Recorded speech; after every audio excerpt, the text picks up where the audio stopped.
In today's video, I'm going to teach you how to rename files in Dropbox. We'll cover two straightforward ways to do this so you can choose what's most convenient for you. First, we'll use the Dropbox website, which is great if you're working from a browser. Then we'll look at the desktop route using your computer's File Explorer.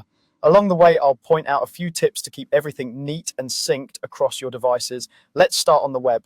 Open your browser and go to dropbox.com, then log into your account. On the left side, look for the Folders or All Files section. Click into the folder that contains the file you want to rename.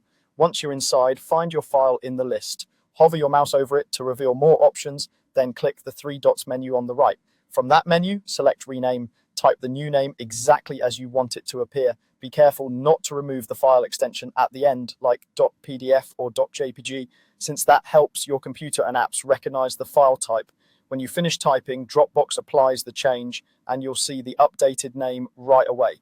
If the file is synced or shared across devices, the new name will carry over automatically after a short moment. Now, let's do the same thing from the desktop app using File Explorer. Open File Explorer on your computer, then look to the left panel for your Dropbox section. Click into it, navigate to the folder that holds your file, and locate the file you want to rename. Right-click on the file and choose Properties. In the Properties window, type in the new name for your file. Again, keep the file extension intact so it opens correctly in the right app.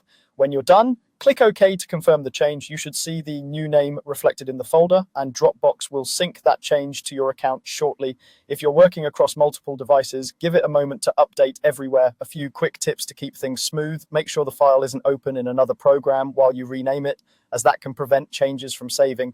If you're organizing a series of files, consider using a consistent naming structure like dates or project tags so they're easy to search and sort later. And if you ever change your mind, you can simply repeat the process and rename the file again.